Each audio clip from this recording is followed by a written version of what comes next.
Richard, today's Fab Fact concerns the legendary Nick Tate. He is a legend. He is. For those of you who don't know who Nick Tate is, I mean... Well, he's Alan Carter in Space 1999. Richard's just answered that for you, yes.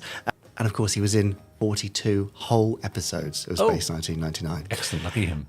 However, how aware were you, Podstrons and Richard James, Yes. that in 6 or 7 episodes of Thunderbirds, you can hear the voice of Nick Tate's father, John Tate, in uncredited guest roles? I was not aware of that at all. Well, now you are.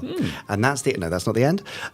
These included such roles as astronaut Camp in Sun Probe, Frank Hooper in Atlantic Inferno, and McCall in Path of Destruction. Right, Yeah. okay. These Thunderbirds episodes were John's only contributions to the Anderson universe, although it could be argued that Nick himself counts as quite a significant contribution to the Anderson universe. Yeah. So much so that when Nick first went to see Sylvia about Space 1999, her immediate reaction was, "Oh my God, you're John Tate's boy." Oh, wow, that's useful, isn't it? His reputation preceded him. Good old bit of nepotism in the Anderson universe. Imagine that. Never happened. Speaking of voice work, were you also aware that you may have heard Nick's voice many years after Space 1999, albeit on somewhat of a larger screen?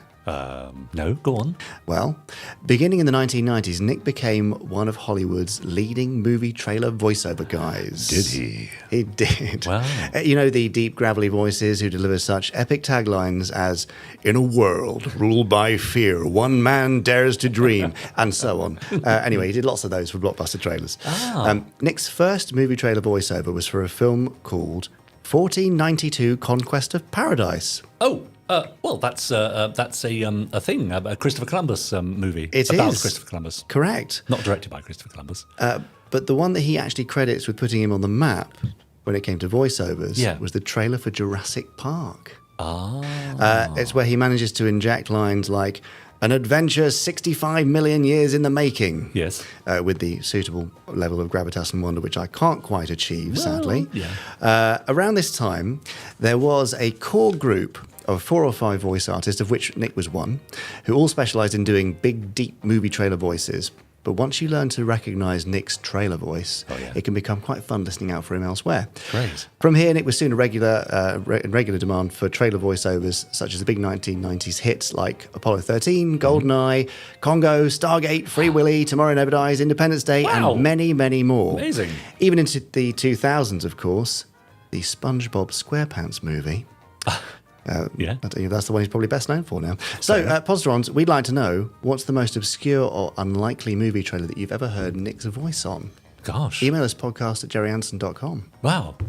Amazing. Now, didn't John Glenn direct a Christopher Columbus movie? That wasn't 1492, was it?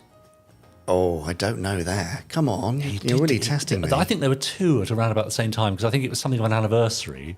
And there was that one, 1492, I think had Gerard Depardieu in it. But I think John Glenn did another, but I can't remember what it was called. Well, do you know who will know? Podstrons. Absolutely. Email us the answer to that as well, podcast@gerryanderson.com. Yeah, good. Nice, I like it. I did hear, talking of voices, the old fallacy trotted out, I think on the radio the other day, about, was it Brian Cobby, I think? Oh, not that again. Who did the voice for the talking clock, Yeah. but At was the also third stroke. The time sponsored by... Sorry, That's it. I used to call it all the time when I was a kid. I know, isn't that weird? Yeah. Calling up to see what the time is. Wouldn't do it now. Well, obviously not now. Doesn't exist now. No, because it's on your phone anyway, so why would you? But yes, the radio presenter also mentioned that he was also responsible for the... Thunderbirds Countdown. Yes. Yes, but when he was asked, didn't he basically say, "I may have done it, I can't remember, but it does sound like me"? Yes, which is fair enough, isn't it? That's a fair it enough sounds comment. a lot more like Peter Dineley than it does Brian Cobby. Yeah, of course it does, exactly.